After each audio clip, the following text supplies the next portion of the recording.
ਸਤਿ ਸ਼੍ਰੀ ਅਕਾਲ। Canada news ਦੇ ਵਿੱਚ ਤੁਹਾਡਾ ਸਭ ਦਾ ਸਵਾਗਤ ਹੈ। ਮੈਂ ਹਰਸ਼ਦੀਪ ਸਿੰਘ। ਹੈਡਲਾਈਨਸ ਦੇ ਨਾਲ ਕਰਦੇ ਹਾਂ ਸ਼ੁਰੂਆਤ। ਪ੍ਰਧਾਨ ਮੰਤਰੀ ਜਸਟਿਨ ਟਰੂਡੋ ਦੇ ਵੱਲੋਂ ਕੈਬਨਿਟ 'ਚ ਕੀਤਾ ਗਿਆ ਵੱਡਾ ਫੇਰਬਦਲ। ਪ੍ਰਧਾਨ ਮੰਤਰੀ ਨੇ ਆਖਿਆ, ਅੱਗੇ ਵਧਣ ਦੇ ਲਈ ਮੇਰੇ ਕੋਲ ਹੈ ਨਵੀਂ ਤੇ ਵੈਸਟ ਟੀਮ।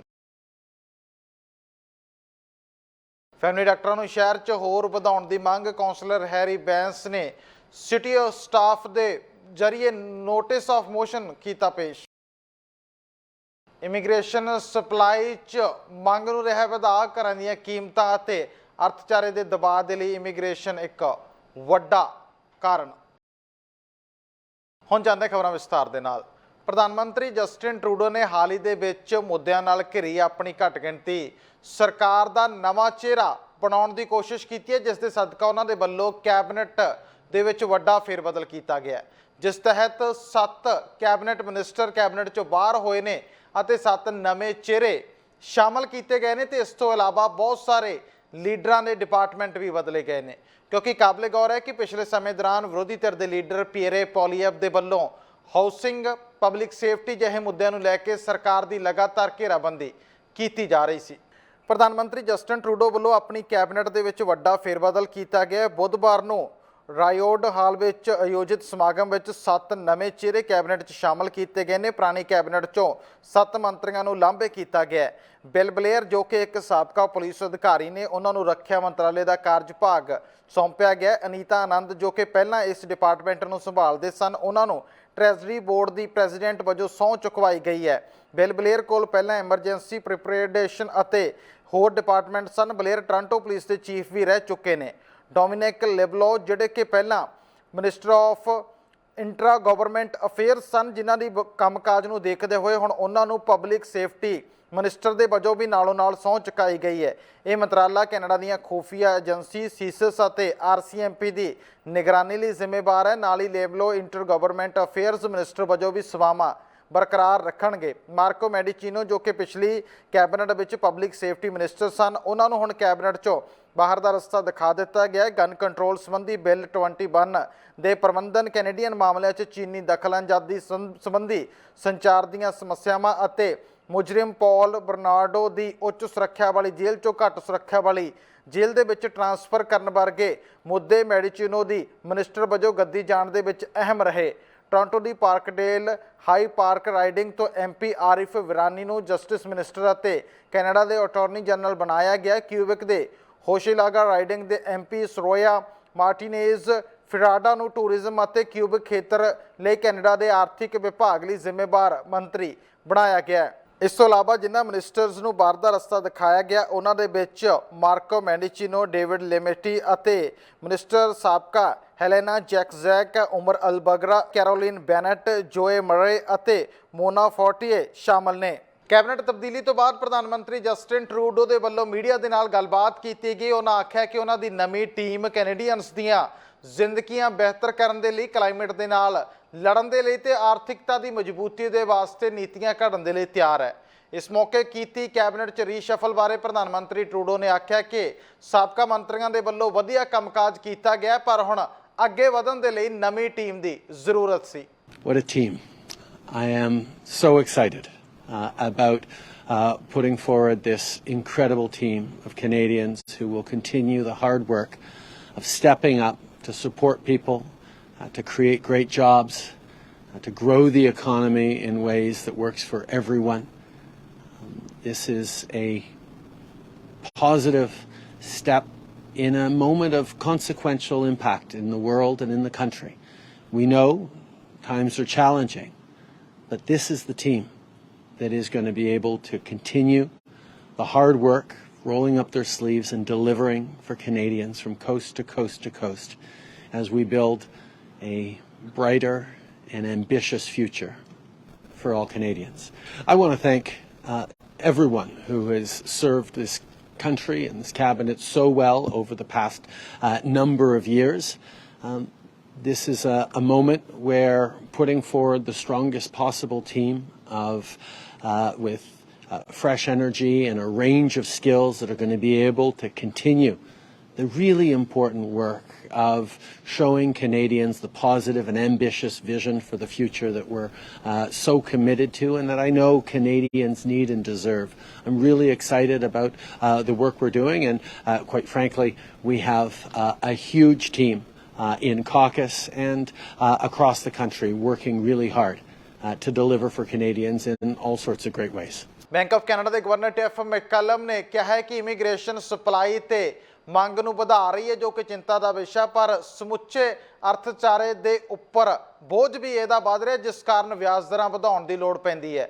ਜਦੋਂ ਕਿ ਪ੍ਰਵਾਸੀ ਮਜ਼ਦੂਰਾਂ ਦੀ ਘਾਟ ਪੂਰੀ ਕਰਨ ਦੇ ਵਿੱਚ ਇੱਕ ਵੱਡੀ ਭੂਮਿਕਾ ਅਦਾ ਕਰਦੇ ਨੇ, ਪਰ ਇਸ ਦੇ ਨਾਲ ਖਪਤਕਾਰ ਅਤੇ ਰਿਹਾਇਸ਼ ਦੀ ਮੰਗ ਵੀ ਵੱਧਦੀ ਹੈ, ਜਿਸ ਸਦਕਾ ਮਹਿੰਗਾਈ ਤੇ ਅਰਥਚਾਰੇ ਤੇ ਦਬਾਅ ਵੱਧ ਜਾਂਦਾ ਹੈ। ਕੈਨੇਡੀਅਨ ਪ੍ਰਧਾਨ ਮੰਤਰੀ ਜਸਟਿਨ ਟਰੂਡੋ ਨੇ ਆਰਥਿਕ ਵਿਕਾਸ ਨੂੰ ਤੇਜ਼ ਕੀਤਾ ਹੈ ਤੇ ਇਮੀਗ੍ਰੇਸ਼ਨ ਨੂੰ ਵਧਾ ਕੇ ਲੇਬਰ ਬਾਜ਼ਾਰ 'ਚ ਪਾੜੇ ਨੂੰ ਪੂਰ ਦਿੱਤਾ ਹੈ, ਪਰ ਹੁਣ ਨਵੇਂ ਆਉਣ ਵਾਲੇ ਲੋਕ ਜਨਤਕ ਸੇਵਾਵਾਂ ਨੂੰ ਪ੍ਰਭਾਵਿਤ ਕਰ ਰਹੇ ਨੇ। ਅਰਥਸ਼ਾਸਤਰੀਆਂ ਦਾ ਕਹਿਣਾ ਹੈ ਕਿ ਨਵੇਂ ਲੋਕਾਂ ਦੇ ਕਰਕੇ ਓਵਰਹੀਟਿੰਗ ਅਰਥ ਵਿਵਸਥਾ ਦੇ ਵਿੱਚ ਯੋਗਦਾਨ ਪਾ ਰਹੀ ਹੈ। 2015 ਦੇ ਵਿੱਚ ਸੱਤਾ ਸੰਭਾਲਣ ਤੋਂ ਬਾਅਦ ਪ੍ਰਧਾਨ ਮੰਤਰੀ ਟਰੂਡੋ ਨੇ ਅੰਦਾਜ਼ਨ 2.5 ਮਿਲੀਅਨ ਨਵੇਂ ਸਥਾਈ ਵਸਨੀਕਾਂ ਨੂੰ ਲਿਆਂਦਾ ਹੈ, ਜਿਸ ਨਾਲ ਆਬਾਦੀ 40 ਮਿਲੀਅਨ ਤੋਂ ਪਾਰ ਹੋ ਗਈ ਹੈ। ਕੈਨੇਡਾ ਦੀ ਆਬਾਦੀ ਪਿਛਲੇ ਸਾਲ 1957 ਤੋਂ ਬਾਅਦ ਸਭ ਤੋਂ ਤੇਜ਼ ਰਫ਼ਤਾਰ ਦੇ ਨਾਲ ਵਧੀ ਹੈ। ਇਸ ਨੂੰ ਦੁਨੀਆ ਦੇ ਚੋਟੀ ਦੇ 20 ਸਭ ਤੋਂ ਤੇਜ਼ੀ ਦੇ ਨਾਲ ਵਿਕਾਸ ਕਰਨ ਵਾਲੇ ਦੇਸ਼ਾਂ ਦੇ ਵਿੱਚ ਸ਼ਾਮਲ ਕੀਤਾ ਗਿਆ ਹੈ। ਸਟੈਟਿਸਟਿਕ ਕੈਨੇਡਾ ਨੇ ਕਿਹਾ ਹੈ ਕਿ ਕੁਝ ਹੱਦ ਤੱਕ ਬਜ਼ੁਰਗ ਨਿਵਾਸੀਆਂ ਦੇ ਪ੍ਰਭਾਵਾਂ ਨੂੰ ਪੂਰਾ ਕਰਦੇ ਹੋਏ ਜੋ ਸੇਵਾ ਮੁਕਤ ਹੋ ਰਹੇ ਨੇ ਤੇ ਸਿਹਤ ਸੰਭਾਲ ਦੇ ਖਰਚਿਆਂ ਨੂੰ ਵਧਾ ਰਹੇ ਨੇ। TD ਸਿਕਿਉਰਿਟੀਜ਼ ਦੇ ਇੱਕ ਅਰਥਸ਼ਾਸਤਰੀ ਮਾਰਕ ਏਰਕੋਲਾਓ ਨੇ ਅਨੁਸਾਰ ਵੱਡੇ ਹਿੱਸੇ ਵਿੱਚ ਇਮੀਗ੍ਰੇਸ਼ਨ ਦੀ ਬਦੌਲਤ ਕੈਨੇਡਾ ਨੇ ਪਿਛਲੇ ਦਹਾਕੇ 'ਚ ਔਸਤਨ GDP ਵਾਧੇ ਦੇ ਨਾਲ ਸਿਰਫ 2% ਤੋਂ ਵੱਧ 1.4% G7 ਔਸਤ ਦੇ ਨਾਲ ਸੰਯੁਕਤ ਨਾਲ ਮੇਲ ਖਾਂਦਾ ਹੈ, ਪਰ ਤੇਜ਼ੀ ਨਾਲ ਆਵਾਸ ਕਾਰਨ ਪੈਦਾ ਹੋਈਆਂ ਪਰੇਸ਼ਾਨੀਆਂ ਦਿਖਾਈ ਦੇਣ ਲੱਗ ਪਈਆਂ ਨੇ। ਸਭ ਤੋਂ ਪਹਿਲਾਂ ਬੈਂਕ ਆਫ ਕੈਨੇਡਾ ਨੇ ਨਵੇਂ ਆਏ ਲੋਕਾਂ ਦੇ ਪ੍ਰਭਾਵ ਨੂੰ ਘੱਟ ਕਰਨ ਲਈ ਸੰਘਰਸ਼ ਕੀਤਾ, ਕਿਉਂਕਿ ਇਸ ਦੇ ਆਰਥਿਕ ਵਿਕਾਸ ਨੂੰ ਠੰਡਾ ਕਰਨ ਦੀ ਕੋਸ਼ਿਸ਼ ਕੀਤੀ। ਬੈਂਕ ਆਫ ਕੈਨੇਡਾ ਦੇ ਗਵਰਨਰ ਟਿਫ ਮੈਕਕਲਮ ਨੇ ਕਿਹਾ ਹੈ ਕਿ ਇਮੀਗ੍ਰੇਸ਼ਨ ਤੇ ਸਪਲਾਈ ਦੀ ਮੰਗ ਦੋਵਾਂ ਵਿੱਚ ਵਾਧਾ ਲਗਾਤਾਰ ਹੋ ਰਿਹਾ, ਜਿਸ ਨਾਲ ਸਮੁੱਚੇ ਅਰਥਚਾਰੇ ਤੇ ਪ੍ਰਭਾਵ ਪੈ ਰਿਹਾ ਤੇ ਵਿਆਜ ਦਰਾਂ ਨੂੰ ਵਧਾਉਣ ਦੀ ਲੋੜ ਮਹਿਸੂਸ ਹੋ ਰਹੀ ਹੈ। ਜਦੋਂ ਕਿ ਨਵੇਂ ਆਏ ਕੈਨੇਡੀਅਨ ਲੇਬਰ ਮਾਰਕੀਟ ਦੇ ਵਿੱਚ ਮਜ਼ਦੂਰਾਂ ਦੀ ਘਾਟ ਨੂੰ ਘਟਾਉਣ ਦੇ ਲਈ ਲਗਾਤਾਰ ਕੰਮ ਕਰ ਰਹੇ ਨੇ, ਪਰ ਉਹਨਾਂ ਦੇ ਆਉਣ ਦੇ ਨਾਲ ਖਪਤਕਾਰ ਖਰਚੇ ਅਤੇ ਰਿਹਾਇਸ਼ਾਂ ਦੀ ਮੰਗ ਵੀ ਵੱਧ ਰਹੀ ਹੈ। ਇਮੀਗ੍ਰੇਸ਼ਨ ਬਾਰੇ ਜੇਕਰ ਤੁਸੀਂ ਵਾਧੂ ਮੰਗ ਨਾਲ ਇੱਕ ਅਰਥ ਵਿਵਸਥਾ ਸ਼ੁਰੂ ਕਰਦੇ ਹੋ ਤਾਂ ਤੁਸੀਂ ਮੰਗ ਤੇ ਸਪਲਾਈ ਦੋਵਾਂ ਨੂੰ ਜੋੜਦੇ ਹੋ। ਤੁਸੀਂ ਅਜੇ ਵੀ ਵਾਧੂ ਮੰਗ ਦੇ ਵਿੱਚੋਂ ਉਹਨਾਂ ਇਸ ਮਹੀਨੇ ਦੇ ਸ਼ੁਰੂ ਵਿੱਚ ਦਰਾਂ ਨੂੰ 22 ਸਾਲ ਦੇ ਉੱਚੇ ਪੱਧਰ 5% ਤੇ ਵਧਾਉਣ ਤੋਂ ਬਾਅਦ ਹੋਰ ਵਧੇਰੇ ਠੋਸ ਸਮੱਸਿਆਵਾਂ ਟ੍ਰਾਂਜ਼ਿਟ ਰਿਹਾਇਸ਼ ਤੇ ਸਿਹਤ ਸੰਭਾਲ ਦੇ ਵੱਧ ਰਹੇ ਤਣਾਅ ਦਾ ਜ਼ਿਕਰ ਵੀ ਕੀਤਾ ਤੇ ਉਹ ਮੁੱਦੇ ਨੇ ਜਿਨ੍ਹਾਂ ਨੇ ਫੈਡਰਲ ਸਰਕਾਰ ਨੂੰ ਵੀ ਆਉਣ ਵਾਲੇ ਸਮਿਆਂ ਦੇ ਵਿੱਚ ਕਈ ਸਵਾਲਾਂ ਦੇ ਘੇਰੇ 'ਚ ਲੈਣਾ ਹੈ, ਕਿਉਂਕਿ ਮਿਊਨਿਸਪਲ ਅਤੇ ਸੂਬਾਈ ਨੇਤਾ ਉਹਨਾਂ ਨੂੰ ਹੱਲ ਕਰਨ ਦੇ ਲਈ ਹੋਰ ਫੰਡ ਵਧਾਉਣ ਦੀ ਮੰਗ ਕਰ ਰਹੇ ਨੇ। ਮੌਂਟਰੀਅਲ ਦੀ ਮੈਕਗਿਲ ਯੂਨੀਵਰਸਿਟੀ ਦੇ ਡਾਇਰੈਕਟਰ ਨੇ ਕਿਹਾ ਹੈ ਕਿ ਜੇ ਅਸੀਂ ਹੋਰ ਇਮੀਗ੍ਰੇਸ਼ਨ ਚਾਹੁੰਦੇ ਹਾਂ ਤਾਂ ਸਾਨੂੰ ਟ੍ਰਾਂਜ਼ਿਟ, ਹਾਊਸਿੰਗ, ਹੈਲਥ ਕੇਅਰ ਤੇ ਸਕੂਲਾਂ ਦੇ ਨਾਲ ਹੋਰ ਇਨਫਰਾਸਟ੍ਰਕਚਰ ਢਾਂਚੇ ਦੇ ਵਿੱਚ ਵਿਕਾਸ ਦੇ ਲਈ ਫੰਡ ਦੇਣੇ ਪੈਣਗੇ। ਵਿੱਤ ਮੰਤਰਾਲੇ ਦੇ ਬੁਲਾਰੇ ਨੇ ਕਿਹਾ ਕਿ ਸਾਡੇ ਭਾਈਚਾਰਿਆਂ ਤੇ ਸਾਡੀ ਆਰਥਿਕਤਾ ਨੂੰ ਉਹਨਾਂ ਲੋਕਾਂ ਦੁਆਰਾ ਹਰ ਰੋਜ਼ ਮਜ਼ਬੂਤ ਬਣਾਇਆ ਜਾਂਦਾ ਹੈ ਜਿਨ੍ਹਾਂ ਨੇ ਕੈਨੇਡਾ ਆਉਣ ਦਾ ਫੈਸਲਾ ਕੀਤਾ ਹੈ। ਭਾਰਤ ਵੱਲੋਂ ਰਾਈਸ ਐਕਸਪੋਰਟ ਦੇ ਉੱਪਰ ਰੋਕ ਲਗਾਈ ਗਈ ਹੈ, ਜਿਸ ਦੇ ਬਾਅਦ ਕੈਨੇਡਾ ਤੇ ਅਮਰੀਕਾ ਦੇ ਵਿੱਚ ਇਸ ਦਾ ਅਸਰ ਦਿਖਾਈ ਦੇ ਰਿਹਾ ਹੈ। ਸਟੋਰ ਮਾਲਕਾਂ ਦਾ ਕਹਿਣਾ ਹੈ ਕਿ ਬਾਸਮਤੀ ਰਾਈਸ ਤਾਂ ਸਟੋਰਸ ਦੇ ਉੱਪਰ ਉਪਲਬਧ ਨੇ, ਪਰ ਆਮ ਚੌਲ ਜਿਹੜੇ ਨੇ ਉਹਨਾਂ ਦੀ ਮੰਗ ਨੂੰ ਦੇਖਦੇ ਹੋਇਆ ਉਸ ਨੂੰ ਲੋਕਾਂ ਨੇ ਮੁਕਾ ਦਿੱਤਾ ਹੈ। ਭਾਰਤ ਦੇ ਵੱਲੋਂ ਰਾਈਸ ਐਕਸਪੋਰਟ ਦੇ ਉੱਪਰ ਬੈਨ ਲਗਾਇਆ ਗਿਆ ਤਾਂ ਉਹਦਾ ਅਸਰ ਕੈਨੇਡਾ ਅਮਰੀਕਾ ਦੀ ਮਾਰਕੀਟ ਦੇ ਉੱਪਰ ਵੀ ਸੁਭਾਵਿਕ ਤੌਰ ਤੇ ਨਜ਼ਰ ਆਉਣਾ, ਕਿਉਂਕਿ ਇੱਥੇ ਬਹੁਤ ਸਾਰੇ ਸਾਊਥ ਏਸ਼ੀਅਨ ਲੋਕ ਰਹਿੰਦੇ ਨੇ ਜਿਨ੍ਹਾਂ ਦੇ ਵੱਲੋਂ ਚਾਵਲ ਨੂੰ ਆਪਣੇ ਫੂਡ ਦਾ ਹਿੱਸਾ ਜਿਹੜਾ ਉਹ ਬਣਾਇਆ ਜਾਂਦਾ ਹੈਗਾ। ਸੋ ਇਸ ਬਾਰੇ ਜਾਣਨ ਦੇ ਲਈ ਅਸੀਂ ਗਰੋਸਰੀ ਸਟੋਰਸ ਤੇ ਪਹੁੰਚੇ ਹਾਂ ਤੇ ਇਹਨਾਂ ਤੋਂ ਜਾਣਾਂਗੇ ਕਿ ਆਖਰਕਾਰ ਇਹ ਜਿਹੜਾ ਬੈਨ ਲੱਗਿਆ ਗਿਆ ਇਹਦਾ ਕੀ ਮਾਰਕੀਟ ਤੇ ਅਸਰ ਹੈ ਤੇ ਲੋਕ ਇਸ ਨੂੰ ਕਿਸ ਢੰਗ ਦੇ ਨਾਲ ਲੈ ਰਹੇ ਨੇ। ਜੀ ਬਹੁਤ ਬਹੁਤ ਸਵਾਗਤ ਹੈ। ਥੈਂਕ ਯੂ ਜੀ। ਮੇਰਾ ਨਾਮ ਕਰਮਦੀਪ ਸਿੰਘ ਹੈ ਜੀ ਤੇ ਮੈਂ Sunfarm produce and grocery store ਦਾ ਓਨਰ ਹੈਗਾ ਜੀ। ਜਿਹੜਾ ਬੈਨ ਹੋਇਆ ਜੀ ਇਹ ਹੋਇਆ ਨੌਨ ਬਾਸਮਤੀ ਰਾਈਸ ਤੇ ਨੌਨ ਬਾਸਮਤੀ ਰਾਈਸ ਜਿਹੜਾ ਹੈਗਾ ਸਾਡੇ ਸਾਊਥ ਇੰਡੀਅਨ ਕਮਿਊਨਿਟੀ ਤੇ ਵੈਸਟਰਨ ਇੰਡੀਅਨ ਕਮਿਊਨਿਟੀ ਜੋ ਮੋਸਟਲੀ ਉਹ ਖਾਂਦੀ ਹੈਗੀ ਹੈ ਉਹਨਾਂ ਉੱਤੇ ਬੈਨ ਹੋਇਆ ਜੀ। ਜਿਹੜਾ ਬਾਸਮਤੀ ਰਾਈਸ ਹੈ ਉਹ ਤੇ ਹਲੇ ਬੈਨ ਨਹੀਂ ਹੋਇਆ ਹੈਗਾ ਤੇ ਹਲੇ ਇਨ ਫਿਊਚਰ ਕੁਝ ਪਤਾ ਨਹੀਂ ਹੈ ਕਿ ਕੀ ਹੋਣਾ ਹੈਗਾ। ਤੇ ਫਰਾਈਡੇ ਨੂੰ ਜੀ ਇਹ ਨਿਊਜ਼ ਆਈ ਸੀ ਕਿ ਤੇ ਸੈਟਰਡੇ ਸੰਡੇ ਤੱਕ ਸਾਡੇ ਕੋਲ ਜਿਹੜਾ ਨੌਨ ਬਾਸਮਤੀ ਰਾਈਸ ਹੈ ਉਹ ਖਤਮ ਹੋ ਚੁੱਕਿਆ ਹੈਗਾ। ਲੋਕਾਂ ਨੇ ਪੈਨਿਕ ਬਾਇੰਗ ਮਤਲਬ ਚਾਲੂ ਕਰਤੀ ਹੈਗੀ ਜੀ ਸਾਰੀ। ਉਹ ਤੇ ਇਹਦਾ ਪ੍ਰਾਈਸ ਤੇ ਕੋਈ ਫਰਕ ਪਿਆ ਬਾਅਦ ਦੇ ਵਿੱਚ, ਕਿਉਂਕਿ ਬਹੁਤ ਸਾਰੇ ਸਟੋਰਸ ਤੇ ਮਾਰਕੀਟਸ 'ਚ ਇਹ ਹੋਇਆ ਕਿ ਪ੍ਰਾਈਸ ਇਨਕਰੀਜ਼ ਕਰ ਦਿੱਤੇ ਗਏ ਜਾਂ ਲਿਮਟ ਲਾ ਦਿੱਤੀ ਗਈ ਕਿ ਇਸ ਤੋਂ ਜ਼ਿਆਦਾ ਜਿਹੜਾ ਲੋਕ ਨਹੀਂ ਖਰੀਦ ਸਕਦੇ। ਦੇਖੋ ਜੀ ਇਸ ਤਰ੍ਹਾਂ ਹੈਗਾ ਕਿ ਪ੍ਰਾਈਸ ਜਿਹੜਾ ਵਧਿਆ ਨਹੀਂ ਉਹ ਹਲੇ ਵਧੇਗਾ ਨਹੀਂ।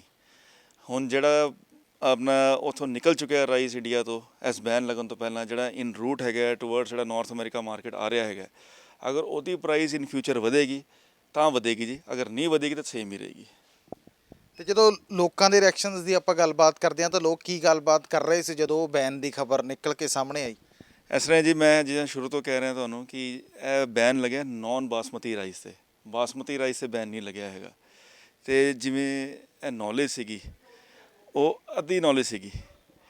ਹੁਣ ਜਿਵੇਂ ਮੈਂ ਤੁਹਾਨੂੰ ਦੱਸ ਰਿਹਾ ਕਿ ਦੇਖੋ ਸਾਡੇ ਕੋਲ ਬਾਸਮਤੀ ਪਏ ਨੇ, ਹੁਣ ਨਾਨ ਬਾਸਮਤੀ ਜਿਹੜੇ ਸਾਡੇ ਕੋਲ ਹੈਗੇ ਨੇ, ਜਿਵੇਂ ਇਹ ਸੋਨਾ ਮਸੂਰੀ ਰਾਈਸ ਹੋ ਗਿਆ ਜੀ, ਇਟਲੀ ਰਾਈਸ ਹੋ ਗਿਆ ਜੀ, ਫਿਰ ਤੁਹਾਡਾ ਹੋਰ ਹੈਗੇ ਨੇ ਜਿਵੇਂ ਮਾਟਾ ਰਾਈਸ ਹੋ ਗਿਆ, ਇਹਦੇ 'ਚ ਜੀਰਾ ਸਾਂਬਾ ਰਾਈਸ ਹੈਗਾ ਜੀ, ਫਿਰ ਪੋਨੀ ਰਾਈਸ ਹੈਗਾ ਜੀ, ਮਾਟਾ ਹੋ ਗਿਆ ਜੀ। ਅਤੇ ਇਹਨਾਂ ਦੀ ਜਿਹੜੀ ਕੁਆਲਿਟੀ ਜਿਹੜੀ ਹੈ ਉਹ ਘਟਦੀ ਜਾ ਰਹੀ ਹੈ ਜੀ।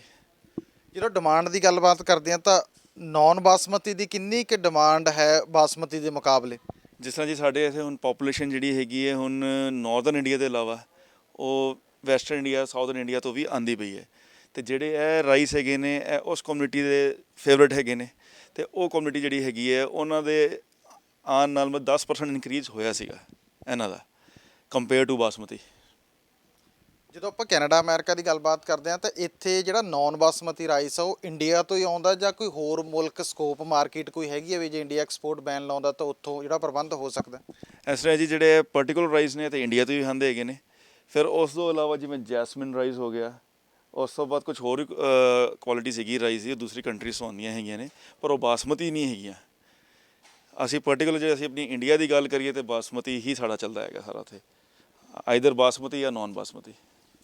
ਤੇ ਨਾਲੋਂ ਨਾਲ ਕੀ ਲੱਗਦਾ ਤੁਹਾਨੂੰ ਕਿ ਇਹ ਬੈਨ ਕਿੰਨਾ ਕੁ ਸਮਾਂ ਰਹਿ ਸਕਦਾ? ਇਸ ਢੰਗ ਦੀ ਕੋਈ ਰਿਪੋਰਟਸ ਤੁਹਾਡੇ ਸਾਹਮਣੇ ਆਈਆਂ ਤੇ ਜੇ ਲੰਮਾ ਬੈਨ ਰਹਿੰਦਾ ਗਾ ਇਹ ਤਾਂ ਉਹਦਾ ਅਸਰ ਕਿੰਨਾ ਕੁ ਕਮਿਊਨਿਟੀਜ਼ 'ਤੇ ਹੋਏਗਾ ਜਾਂ ਫਿਰ ਲੋਕ ਬਾਸਮਤੀ 'ਤੇ ਸ਼ਿਫਟ ਕਰ ਜਾਣਗੇ? ਹਾਲੇ ਤੱਕ ਜੀ ਜੋ ਮੇਰੀ ਆਪਣੇ ਇੱਥੇ ਜਿਹੜੇ ਇੰਪੋਰਟਰਸ ਔਰ ਐਕਸਪੋਰਟਰਸ ਹੈਗੇ ਨੇ, ਜਿਹੜੇ ਜਿਨ੍ਹਾਂ ਦਾ ਅਸੀਂ ਡਿਪੈਂਡੈਂਟ ਹੈਗੇ ਹਾਂ, ਜੋ ਸਾਨੂੰ ਸਮਾਲ ਸਪਲਾਈ ਕਰਦੇ ਨੇ, ਉਹਨਾਂ ਨੇ ਮੈਨੂੰ ਇਹ ਤਾਂ ਕਿਹਾ ਹੈਗਾ ਕਿ ਮਾਲ ਆਏਗਾ ਜੋ ਚੱਲਿਆ ਹੋਇਆ ਹੈ ਇਨ ਰੂਟ, ਪਰ ਅੱਗੇ ਕੁਛ ਕਮੈਂਟ ਉਹ ਵੀ ਨਹੀਂ ਕਰ ਸਕਦੇ ਕਿਉਂਕਿ ਉਹਨਾਂ ਨੂੰ ਵੀ ਨਹੀਂ ਹਲੇ ਪਤਾ ਹੈਗਾ। ਅਤੇ ਜਦੋਂ ਪਤਾ ਚੱਲੇਗਾ ਜੀ ਉਹ ਸਭ ਸਾਹਮਣੇ ਆਈ ਜਾਣਾ ਹੈਗਾ। ਤੇ ਬਾਸਮਤੀ ਨੂੰ ਆਪਸ਼ਨ ਦੇ ਤੌਰ ਤੇ ਲੈਂਦੇ ਆ ਲੋਕ ਜਿਹੜੇ ਨਾਨ ਬਾਸਮਤੀ ਤੇ ਡਿਪੈਂਡੈਂਟ ਸੀ? ਦੇਖੋ ਜੀ, ਅਗਰ ਨਹੀਂ ਆਇਆ ਤੇ ਸਵਿਚ ਤਾਂ ਕਰਨਾ ਪਏਗਾ ਉਹਨਾਂ ਨੂੰ ਵੀ, ਅਤੇ ਉਹ ਇਨ ਫਿਊਚਰ ਹੀ ਪਤਾ ਚੱਲੇਗਾ ਕੀ ਹੈ ਕਿਸ ਤਰ੍ਹਾਂ ਹੈਗਾ। ਹਲੇ ਟੂ ਅਰਲੀ ਟੂ ਅਸੀਂ ਕਹਿ ਸਕਦੇ ਹਾਂ ਕਿ ਬਹੁਤ ਜਲਦੀ ਹੈ ਕਮੈਂਟ ਕਰਨਾ ਐਜ਼ ਅ ਸਿਚੁਏਸ਼ਨ ਉੱਤੇ। ਬਹੁਤ ਬਹੁਤ ਧੰਨਵਾਦ। ਹਾਂਜੀ, ਥੈਂਕ ਯੂ ਜੀ। ਸੋ ਬਾਕੀ ਇੰਡੀਆ ਦੇ ਵੱਲੋਂ ਜਿਹੜਾ ਨਾਨ ਬਾਸਮਤੀ ਰਾਈਸ ਹੈ ਉਹਦੇ ਐਕਸਪੋਰਟ ਦੇ ਉੱਪਰ ਬੈਨ ਲਗਾਇਆ ਗਿਆ, ਸੋ ਉਹਦਾ ਅਸਰ ਕੈਨੇਡਾ ਅਮਰੀਕਾ ਦੀ ਮਾਰਕੀਟ ਦੇ ਉੱਪਰ ਸੁਭਾਵਿਕ ਤੌਰ ਤੇ ਨਜ਼ਰ ਆ ਰਿਹਾ ਗਾ। ਪਰ ਜੇ ਬੈਨ ਲੰਮਾ ਚੱਲਦਾ ਗਾ ਤਾਂ ਇਹਦਾ ਅਸਰ ਹੋਰ ਵੀ ਜ਼ਿਆਦਾ ਨਜ਼ਰ ਆ ਸਕਦਾ ਹੈ। ਕੈਮਰਾਮੈਨ ਅਮਿਤ ਪਨੇਸਰ ਦੇ ਨਾਲ ਅਰਸ਼ਦੀਪ ਸਿੰਘ, ਚੈਨਲ ਪੰਜਾਬੀ। 2024 ਤੋਂ ਸ਼ੁਰੂ ਕਰਦੇ ਹੋਏ ਫਰਾਂਸ, ਸਵਿਟਜ਼ਰਲੈਂਡ, ਸਪੇਨ ਅਤੇ ਗ੍ਰੀਸ ਸਮੇਤ 30 ਦੇਸ਼ਾਂ ਦੀ ਛੋਟੀ ਮਿਆਦ ਦੀ ਯਾਤਰਾ ਦੀ ਮੰਗ ਕਰਨ ਵਾਲੇ ਕੈਨੇਡੀਅਨ ਯਾਤਰਾ ਨੂੰ ਹੁਣ ਯੂਰਪੀਅਨ ਯੂਨੀਅਨ ਨੂੰ ਅਧਿਕਾਰਤ ਪ੍ਰਣਾਲੀ ਦੇ ਤਹਿਤ ਜਾਣਕਾਰੀ ਦੇ ਲਈ ਅਰਜ਼ੀ ਦੇਣੀ ਪਏਗੀ, ਜਿਸ ਪਰਮਿਟ ਦੀ ਕੀਮਤ 7 ਯੂਰੋ ਜਾਂ ਲਗਭਗ $10.25 ਹੋਏਗੀ। ਸੋ ਪਹਿਲਾਂ ਵੈਲਿਡ ਪਾਸਪੋਰਟ ਦੇ ਨਾਲ ਹੀ ਯੂਰਪ ਅਤੇ ਯੂਕੇ ਪਹੁੰਚਿਆ ਜਾਂਦਾ ਸੀ, ਪਰ ਹੁਣ ਯੂਰਪ ਦੇ ਵੱਲੋਂ ਇਹ ਤਬਦੀਲੀ ਕੀਤੀ ਗਈ ਹੈ, ਜਿਸ ਦੇ ਬਾਰੇ ਸੰਭਾਵਨਾ ਹੈ ਕਿ ਆਉਣ ਵਾਲੇ ਸਮੇਂ ਦੇ ਵਿੱਚ ਯੂਕੇ ਦੀ ਸਰਕਾਰ ਵੀ ਇਸ ਸੰਬੰਧੀ ਫੈਸਲਾ ਲੈ ਸਕਦੀ ਹੈ। ਅਗਲੇ ਸਾਲ ਕੁਝ ਯੂਰਪੀਅਨ ਦੇਸ਼ਾਂ ਦੀ ਯਾਤਰਾ ਤੇ ਨਜ਼ਰ ਰੱਖਣ ਵਾਲੇ ਕੈਨੇਡੀਅਨਸ ਨੂੰ ਪਹਿਲਾਂ ਪਰਮਿਟ ਪ੍ਰਾਪਤ ਕਰਨ ਦੀ ਲੋੜ ਹੋਵੇਗੀ। 2024 ਤੋਂ ਸ਼ੁਰੂ ਹੋਏ ਫਰਾਂਸ, ਸਵਿਟਜ਼ਰਲੈਂਡ, ਸਪੇਨ ਤੇ ਗ੍ਰੀਸ ਸਮੇਤ 30 ਦੇਸ਼ਾਂ ਦੀ ਛੋਟੀ ਮਿਆਦ ਦੀ ਯਾਤਰਾ ਲਈ ਮੰਗ ਕਰਨ ਵਾਲੇ ਕੈਨੇਡੀਅਨਸ ਯਾਤਰੀਆਂ ਨੂੰ ਯੂਰਪੀਅਨ ਯਾਤਰਾ ਜਾਣਕਾਰੀ ਤੇ ਅਧਿਕਾਰੀ ਪ੍ਰਣਾਲੀ ਲਈ ਅਰਜ਼ੀ ਦੇਣੀ ਹੋਵੇਗੀ। ਪਰਮਿਟ ਦੀ ਕੀਮਤ 7 ਯੂਰੋ ਜਾਂ ਲਗਭਗ $10.25 ਹੋਏਗੀ ਤੇ ਇਸ ਨੂੰ ETIAS ਵੈਬਸਾਈਟ ਜਾਂ ਮੋਬਾਈਲ ਐਪ ਤੇ ਪ੍ਰਾਪਤ ਕੀਤਾ ਜਾ ਸਕਦਾ ਹੈ। ਇਹ ਯਾਤਰੀਆਂ ਨੂੰ ਕਿਸੇ ਵੀ 180 ਦਿਨ ਦੀ ਮਿਆਦ ਦੇ ਅੰਦਰ 90 ਦਿਨਾਂ ਤੱਕ ਜਾਣ ਦੀ ਇਜਾਜ਼ਤ ਦਿੰਦਾ ਹੈ ਤੇ ਇਹ 3 ਸਾਲਾਂ ਲਈ ਜਾਂ ਅਰਜ਼ੀ ਵਿੱਚ ਵਰਤੇ ਗਏ ਪਾਸਪੋਰਟ ਦੀ ਮਿਆਦ ਪੁੱਗਣ ਤੱਕ ਵੈਲਿਡ ਹੈ। ਕੈਨੇਡਾ ਤੋਂ ਇਲਾਵਾ ਨਵੇਂ ਨਿਯਮ America, Mexico, United Kingdom, Australia ਤੇ ਜਾਪਾਨ ਸਮੇਤ ਲਗਭਗ 60 ਦੇਸ਼ਾਂ ਤੇ ਲਾਗੂ ਹੋਣਗੇ। 18 ਸਾਲ ਤੋਂ ਘੱਟ ਉਮਰ ਦੇ 70 ਸਾਲ ਤੋਂ ਵੱਧ ਉਮਰ ਦੇ ਯਾਤਰੀਆਂ ਨੂੰ ਭੁਗਤਾਨ ਤੋਂ ਛੋਟ ਦਿੱਤੀ ਜਾਏਗੀ, ਜਿਵੇਂ ਕਿ ਯੂਰਪੀਅਨ ਯੂਨੀਅਨ ਦੇ ਨਾਗਰਿਕਾਂ ਜਾਂ ਗੈਰ EU ਨਾਗਰਿਕਾਂ ਦੇ ਪਰਿਵਾਰਕ ਮੈਂਬਰ ਜੋ ਯੂਰਪੀਅਨ ਯੂਨੀਅਨ 'ਚ ਸੁਤੰਤਰ ਰੂਪ 'ਚ ਘੁੰਮਦੇ ਨੇ। ਯੂਰਪੀਅਨ ਯੂਨੀਅਨ ਦੀ ਅਧਿਕਾਰਤ ਵੈਬਸਾਈਟ ਤੇ ਮਹਿਮਾਨਾਂ ਨੂੰ ਬੇਨਤੀ ਕਰਦੇ ਨੇ ਕਿ ਉਹ ਯੋਜਨਾਬੰਦ ਯਾਤਰਾ ਤੋਂ ਪਹਿਲਾਂ ਤੇ ਹਵਾਈ ਟਿਕਟ ਜਾਂ ਹੋਟਲ ਬੁੱਕ ਕਰਨ ਤੋਂ ਪਹਿਲਾਂ ਅਧਿਕਾਰਤ ਤੌਰ ਤੇ ਇਹ ਪਰਮਿਸ਼ਨ ਦੇ ਲਈ ਅਰਜ਼ੀ ਦੇਣ। ਜ਼ਿਆਦਾਤਰ ਯੂਰਪ ਅਤੇ ਕੈਨੇਡੀਅਨ ਯਾਤਰੀਆਂ ਨੂੰ ਮੌਜੂਦਾ ਸਮੇਂ 'ਚ ਵੀਜ਼ਾ ਦੀ ਲੋੜ ਨਹੀਂ ਹੈ ਤੇ ਸਿਰਫ ਥੋੜੇ ਸਮੇਂ ਲਈ ਇੱਕ ਵੈਲਿਡ ਪਾਸਪੋਰਟ ਦੀ ਲੋੜ ਹੁੰਦੀ ਹੈ। ETIAS ਦੀ ਲੋੜ ਵਾਲੇ ਯੂਰਪੀਅਨ ਦੇਸ਼ਾਂ ਦੇ ਵਿੱਚ ਬੈਲਜੀਅਮ, ਕਰੋਸ਼ੀਆ, ਫਿਨਲੈਂਡ, ਜਰਮਨੀ, ਰੋਮਾਨੀਆ ਤੇ ਸਲੋਵੇਨੀਆ ਸ਼ਾਮਲ ਨੇ। ਕਾਬਲੇ ਗੌਰ ਹੈ ਕਿ ਯੂਨਾਈਟਿਡ ਕਿੰਗਡਮ ਦੇ ਵੱਲੋਂ ਵੀ ਇਸ ਢੰਗ ਦੀਆਂ ਤਿਆਰੀਆਂ ਕੀਤੀਆਂ ਜਾ ਰਹੀਆਂ ਨੇ, ਕਿਉਂਕਿ ਕੈਨੇਡਾ, ਅਮਰੀਕਾ ਦੇ ਯਾਤਰੀਆਂ ਨੂੰ UK ਜਾਣ ਦੇ ਲਈ ਵੀਜ਼ਾ ਐਪਲੀਕੇਸ਼ਨ ਤੋਂ ਛੋਟ ਹੈ, ਜਿਸ ਦੇ ਲਈ ਵੈਲਿਡ ਪਾਸਪੋਰਟ ਦੀ ਜ਼ਰੂਰਤ ਹੁੰਦੀ ਹੈ। ਪਰ ਹੁਣ ਉਹਨਾਂ ਨੂੰ ਵੀ ਆਨਲਾਈਨ ਅਪਲਾਈ ਪਹਿਲਾਂ ਕਰਨਾ ਪਏਗਾ। ਕੌਂਸਲਰ ਹੈਰੀ ਬੈਂਸ ਦੇ ਵੱਲੋਂ notice of motion city staff ਨੂੰ ਦਿੱਤਾ ਗਿਆ, ਜਿਸ ਦੇ ਵਿੱਚ ਫੈਮਿਲੀ ਡਾਕਟਰਸ ਦੀ ਘਾਟ ਨੂੰ ਪੂਰਾ ਕਰਨ ਅਤੇ ਨਾਲੋਂ ਨਾਲ ਕਿਰਾਏਦਾਰਾਂ ਦੇ ਲਈ ਸੁਧਾਰਾਂ ਦੀ ਗੱਲਬਾਤ ਕੀਤੀ ਗਈ ਹੈ। ਇਸ ਤੋਂ ਇਲਾਵਾ ਕਾਰੋਬਾਰੀ ਲਾਇਸੈਂਸਾਂ ਨੂੰ ਸੁਚਾਰੂ ਬਣਾਉਣ ਤੇ ਤਰਜੀਹ ਦੇਣ ਦੇ ਲਈ ਇੱਕ ਯੋਜਨਾ ਵਿਕਸਿਤ ਕਰਨ ਦੇ ਲਈ ਵੀ ਆਖਿਆ ਗਿਆ ਹੈ, ਜੋ BC ਦੇ college of physician and surgeon ਨਾਲ ਰਜਿਸਟਰਡ ਨੇ ਤੇ ਸ਼ਹਿਰ ਵਿੱਚ ਇੱਕ ਕਲੀਨਿਕ ਖੋਲ ਰਹੇ ਨੇ ਜਾਂ ਇਸ ਦਾ ਵਿਸਤਾਰ ਕਰ ਰਹੇ ਨੇ। ਕਾਬਲੇ ਗੌਰ ਹੈ ਕਿ ਸਰੀ ਦੇ ਵਿੱਚ ਵੈਨਕੂਵਰ ਦੇ ਮੁਕਾਬਲੇ ਫੈਮਿਲੀ ਡਾਕਟਰਾਂ ਦੀ ਘਾਟ ਦਾ ਮਸਲਾ ਵੀ ਪਿਛਲੇ ਦਿਨੀ ਸਾਹਮਣੇ ਆਇਆ ਸੀ। ਸਰੀ ਦੇ ਇੱਕ ਕਾਉਂਸਲਰ ਦਾ ਕਹਿਣਾ ਹੈ ਕਿ ਸਿਟੀ ਸਟਾਫ ਸਰੀ ਵਿੱਚ ਆਪਣੀ ਗਿਣਤੀ ਵਧਾਉਣ ਦੀ ਉਮੀਦ ਵਿੱਚ ਪਰਿਵਾਰਕ ਡਾਕਟਰਾਂ ਲਈ ਕਾਰੋਬਾਰੀ ਲਾਇਸੈਂਸਾਂ ਅਤੇ ਕਿਰਾਏਦਾਰ ਸੁਧਾਰ ਬਿਲਡਿੰਗ ਪਰਮਿਟ ਅਰਜ਼ੀਆਂ ਨੂੰ ਤਰਜੀਹ ਦੇਣ। ਹੈਰੀ ਬੈਂਸ ਨੇ 24 ਜੁਲਾਈ ਦੀ ਕੌਂਸਲ ਮੀਟਿੰਗ ਵਿੱਚ ਨੋਟਿਸ ਆਫ ਮੋਸ਼ਨ ਪੇਸ਼ ਕੀਤਾ, ਜਦੋਂ ਕਿ ਔਸਤ ਅਨੁਪਾਤ ਵਿੱਚ BC ਪ੍ਰਤੀ 1 ਲੱਖ ਨਿਵਾਸੀਆਂ ਲਈ 112 ਫੈਮਿਲੀ ਡਾਕਟਰ ਨੇ। ਸਰੀ ਵਿੱਚ ਹਰ 1 ਲੱਖ ਪਰਿਵਾਰ ਦੇ ਪਿੱਛੇ 59 ਫੈਮਿਲੀ ਡਾਕਟਰ ਨੇ। ਬੈਂਸ ਨੇ ਕਿਹਾ ਕਿ ਅਸੀਂ ਮੌਜੂਦਾ ਸਮੇਂ ਵਿੱਚ ਲਗਭਗ 320 ਫੈਮਿਲੀ ਡਾਕਟਰਾਂ ਤੱਕ ਸੀਮਤ ਹੈ, ਪਰ ਜਿਵੇਂ ਸ਼ਹਿਰ ਦਾ ਆਕਾਰ ਵੱਡਾ ਹੋ ਰਿਹਾ ਹੈ, ਪਾਪੂਲੇਸ਼ਨ ਵੱਧ ਰਹੀ ਹੈ, ਉਸ ਹਿਸਾਬ ਦੇ ਨਾਲ ਆਪਣੀਆਂ ਅਰਜ਼ੀਆਂ ਦੀ ਪ੍ਰਕਿਰਿਆ ਵਿੱਚ ਵੀ ਤੇਜ਼ੀ ਲਿਆਉਣ ਦੀ ਲੋੜ ਹੈ, ਤਾਂ ਜੋ ਡਾਕਟਰ ਸਾਡੇ ਸਿਟੀ ਨਿਵਾਸੀਆਂ ਨੂੰ ਜਲਦੀ ਤੋਂ ਜਲਦੀ ਮੁਹੱਈਆ ਹੋਣ ਤੇ ਉਹਨਾਂ ਦਾ ਇਲਾਜ ਕਰ ਸਕਣ। ਉਹਨਾਂ ਦਾ notice of motion city staff ਨੂੰ ਉਹਨਾਂ ਡਾਕਟਰਾਂ ਤੇ ਕਿਰਾਏਦਾਰ ਸੁਧਾਰ ਅਰਜ਼ੀਆਂ ਤੇ ਕਾਰੋਬਾਰੀ ਲਾਇਸੈਂਸ ਨੂੰ ਸੁਚਾਰੂ ਬਣਾਉਣ ਤੇ ਤਰਜੀਹ ਦੇਣ ਲਈ ਇੱਕ ਯੋਜਨਾ ਵਿਕਸਿਤ ਕਰਨ ਦੀ ਮੰਗ ਕਰਦਾ ਹੈ, ਜੋ BC ਦੇ college of physician and surgeon ਨਾਲ ਰਜਿਸਟਰ ਨੇ ਤੇ ਸ਼ਹਿਰ ਵਿੱਚ ਇੱਕ ਕਲੀਨਿਕ ਖੋਲ ਰਹੇ ਹਨ ਜਾਂ ਉਸ ਦਾ ਵਿਸਤਾਰ ਕਰ ਰਹੇ ਨੇ। ਸਰੀ ਕੌਂਸਲ ਦੀ ਅਗਲੀ ਮੀਟਿੰਗ 11 ਸਤੰਬਰ ਯਾਨੀ ਕਿ ਗਰਮੀਆਂ ਦੀਆਂ ਛੁੱਟੀਆਂ ਤੋਂ ਬਾਅਦ ਹੋਏਗੀ। ਕਾਬਲੇ ਗੌਰ ਹੈ ਕਿ ਬ੍ਰਿਟਿਸ਼ ਕੋਲੰਬੀਆ ਸਮੇਤ ਸਰੀ ਸ਼ਹਿਰ ਦੇ ਵਿੱਚ ਡਾਕਟਰੀ ਸਹੂਲਤਾਂ ਚਰਚਾ ਦਾ ਵਿਸ਼ਾ ਬਣੀਆਂ ਰਹੀਆਂ ਨੇ। ਸਰੀ ਮੈਮੋਰੀਅਲ ਦੇ ਫਿਜ਼ੀਸ਼ੀਅਨਸ ਵੱਲੋਂ ਵੀ ਪਿਛਲੇ ਦਿਨੀ ਇੱਕ ਖੁੱਲ੍ਹੀ ਚਿੱਠੀ ਲਿਖੀ ਗਈ ਸੀ, ਜਿਸ ਦੇ ਵਿੱਚ ਹਾਲਵੇ 'ਚ ਮਰੀਜ਼ਾਂ ਦਾ ਇਲਾਜ ਕਰਨ ਅਤੇ ਇਨਫਰਾਸਟ੍ਰਕਚਰ ਦੀ ਘਾਟ ਦਾ ਮੁੱਦਾ ਚੁੱਕਿਆ ਗਿਆ ਸੀ। ਇਸ ਤੋਂ ਇਲਾਵਾ ਵੈਨਕੂਵਰ ਦੇ ਕੰਪੇਅਰਸ ਬੇਸ਼ੱਕ ਸਰੀ ਆਫ ਸਿਟੀ ਦੀ ਆਬਾਦੀ ਲਗਭਗ ਬਰਾਬਰ ਹੈ, ਪਰ ਫੈਮਿਲੀ ਡਾਕਟਰਾਂ ਦੀ ਘਾਟ ਵੈਨਕੂਵਰ ਦੇ ਮੁਕਾਬਲੇ ਸਰੀ 'ਚ ਬਹੁਤ ਜ਼ਿਆਦਾ ਹੈ। ਇਸ ਕਰਕੇ ਕਾਉਂਸਲਰ ਹੈਰੀ ਬੈਂਸ ਦੇ ਵੱਲੋਂ ਚੁੱਕਿਆ ਗਿਆ ਮੁੱਦਾ ਪ੍ਰਭਾਵਸ਼ਾਲੀ ਹੈ ਤੇ ਇਸ ਤੇ ਗੌਰ ਫਰਮਾਉਣੀ ਚਾਹੀਦੀ ਹੈ। ਹੁਣ ਦੇਖਦੇ ਹਾਂ ਐਡਮਿੰਟਨ ਤੋਂ ਕੁਲਮੀਤ ਸਿੰਘ ਸੰਘਾ ਦੀ ਇੱਕ ਖਾਸ ਰਿਪੋਰਟ। ਚੈਨਲ ਪੰਜਾਬੀ ਵੇਖ ਰਹੇ ਸਮੂਹ ਦਰਸ਼ਕਾਂ ਨੂੰ ਕੁਲਮੀਤ ਸਿੰਘ ਵੱਲੋਂ ਨਿੱਘੀ ਜੀ ਆਇਆਂ। ਵਾਹਿਗੁਰੂ ਜੀ ਕਾ ਖਾਲਸਾ, ਵਾਹਿਗੁਰੂ ਜੀ ਕੀ ਫਤਿਹ। ਦੋਸਤੋ, ਦੋ ਖਬਰਾਂ ਲੈ ਕੇ ਹਾਜ਼ਰ ਹਾਂ। ਇਹ ਖਬਰਾਂ ਦੋਨੋਂ ਕੈਲਗਰੀ ਸ਼ਹਿਰ ਤੋਂ ਆ। ਇੱਕ ਖਬਰ ਇਹ ਹੈ ਕਿ ਉੱਥੇ ਇੱਕ ਘਰ ਦੇ ਵਿੱਚ ਅੱਗ ਲੱਗੀ ਜੀ। ਇਹ ਹੈਗਾ ਗਲੈਨਬਰੁਕ ਨੇਬਰਹੁੱਡ ਆ।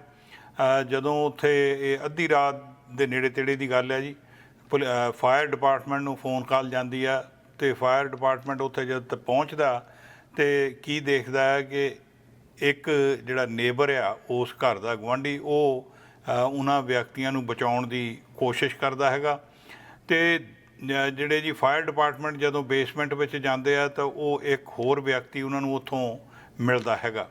ਇਸ ਤਰ੍ਹਾਂ ਹੋਇਆ ਕੀ ਹੈ ਜੀ ਵੀ ਦੋ ਵਿਅਕਤੀ ਜਿਹੜੇ ਆ ਉਹਨਾਂ ਦਾ ਤਾਂ ਬਚਾਅ ਹੋ ਗਿਆ ਤੇ ਦੋ ਵਿਅਕਤੀ ਜਿਹੜੇ ਆ ਇਸ ਅੱਗ ਵਿੱਚ ਮਾਰੇ ਗਏ ਨੇ। ਇਹ ਗਲੈਨਬਰੁਕ ਏਰੀਆ ਕੈਲਗਰੀ ਦਾ ਜਿੱਥੇ ਇਹ ਘਟਨਾ ਵਾਪਰੀ ਆ ਤੇ ਇਹਦਾ ਕਾਰਨ ਜਿਹੜਾ ਜੀ ਉਹ ਹਜੇ ਲੱਭ ਰਹੇ ਨੇ ਕਿ ਅੱਗ ਲੱਗੀ ਕਿਉਂ ਆ। ਅੱਛਾ ਜੀ, ਦੂਜੀ ਖਬਰ ਜਿਹੜੀ ਆ ਉਹ ਇੱਕ ਪੁਲਿਸ ਆਫਿਸਰ ਦੀ ਆ, ਕਾਂਸਟੇਬਲ ਐਲੈਕਸ ਡਨ ਦੀ, ਜਿਹਨੇ 2017 ਦੇ ਵਿੱਚ ਇੱਕ ਔਰਤ ਡਾਲੀਆ ਕਾਫੀ ਨਾਂ ਦੀ ਜਿਹੜੀ ਸੀ ਜੀ, ਉਹਨੇ ਫੜਿਆ ਸੀਗਾ ਕਿਉਂਕਿ ਉਹਨੇ ਕਰਫਿਊ ਜਿਹੜਾ ਸੀ ਉਹਦੀ ਉਲੰਘਣਾ ਕੀਤੀ ਸੀਗੀ ਤੇ ਉਹਨੂੰ ਲੈ ਕੇ ਇਹ ਪੁਲਿਸ ਸਟੇਸ਼ਨ ਪਹੁੰਚਿਆ।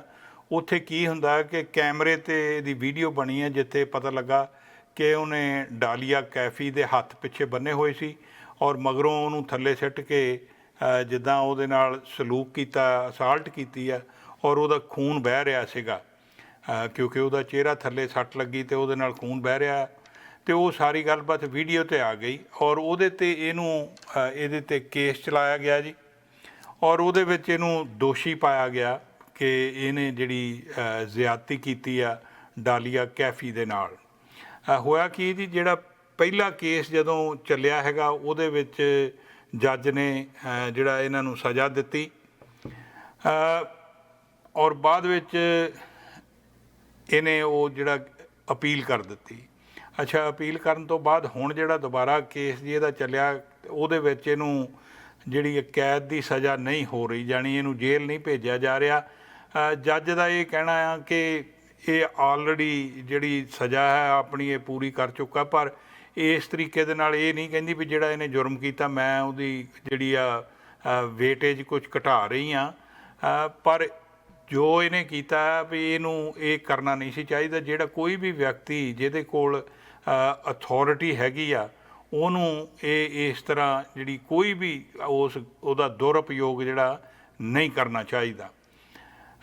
ਡਾਲੀਆ ਕਾਫੀ ਜਿਹੜੀ ਸੀ ਜੀ ਉਹਦੀ 2021 ਦੇ ਵਿੱਚ ਮੌਤ ਹੋ ਜਾਂਦੀ ਆ ਓਵਰਡੋਜ਼ ਦੇ ਨਾਲ, ਪਰ ਜਿਹੜਾ ਇਹਦਾ ਵਕੀਲ ਆ ਐਲੈਕਸ ਡਨ ਦਾ ਉਹ ਕਹਿ ਰਿਹਾ ਜੀ ਵੀ ਦੇਖੋ ਮੇਰਾ ਜਿਹੜਾ ਕਲਾਇੰਟ ਆ ਉਹ ਇੰਨੇ ਸਾਲ ਹੋ ਗਏ ਨੇ, 2017 ਤੋਂ ਕੇਸ ਚੱਲਿਆ ਆ ਰਿਹਾ ਔਰ ਇਹਨੇ ਪੂਰੀ ਸਜ਼ਾ ਭੁਗਤ ਲਈ ਆ।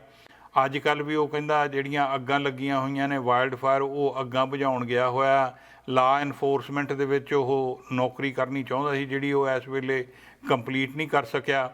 ਸੋ ਇਸ ਤਰ੍ਹਾਂ ਦੇ ਉਹਨੇ ਸੁਝਾਅ ਦਿੱਤੇ ਆ, ਪਰ ਜੱਜ ਨੇ ਉਹਨੂੰ ਜੇਲ੍ਹ ਦੀ ਸਜ਼ਾ ਨਹੀਂ ਜੀ ਦਿੱਤੀ। ਉਹਨੂੰ ਜਿਹੜਾ ਵੀ ਇੰਨਾ ਹੀ ਉਹ ਕਹਿੰਦੇ ਵੀ ਜਿਹੜੀ ਪਹਿਲਾਂ ਉਹ ਸਜ਼ਾ ਕੱਟ ਚੁੱਕਾ, ਜਿਹੜੇ ਪਹਿਲੇ ਜੱਜ ਨੇ ਦਿੱਤੀ ਸੀਗੀ ਉਹ ਹੀ ਹੁਣ ਉਹਦੇ ਲਈ ਕਾਫੀ ਆ। ਚੈਨਲ ਪੰਜਾਬੀ ਲਈ ਕੁਲਮੀਤ ਸਿੰਘ ਸੰਘਾ, ਐਡਮਿੰਟਨ। ਫਿਲਹਾਲ ਦੇ ਲਈ ਕੈਨਰਾ ਨਿਊਜ਼ ਦੇ ਵਿੱਚ ਇੰਨਾ ਹੀ, ਭਲਕੇ ਮੁੜ ਹਾਜ਼ਰ ਹੋਵਾਂਗੇ। ਤਦ ਤੱਕ ਦੇ ਲਈ ਦਿਓ ਆਗਿਆ ਤੇ ਤੁਸੀਂ ਬਣੇ ਰਹੋ ਚੈਨਲ ਪੰਜਾਬੀ ਦੇ ਨਾਲ। ਧੰਨਵਾਦ। ਸਾਡਾ ਹਰ ਇੱਕ ਪ੍ਰੋਗਰਾਮ ਦੇਖਣ ਤੇ ਸਾਡੇ ਨਾਲ ਜੁੜਨ ਲਈ ਸਬਸਕ੍ਰਾਈਬ ਕਰੋ ਚੈਨਲ ਪੰਜਾਬੀ ਤੇ ਨੋਟੀਫਿਕੇਸ਼ਨ ਲਈ ਬੈਲ ਆਈਕਨ ਵਾਲੇ ਬਟਨ ਤੇ ਕਲਿੱਕ ਕਰੋ।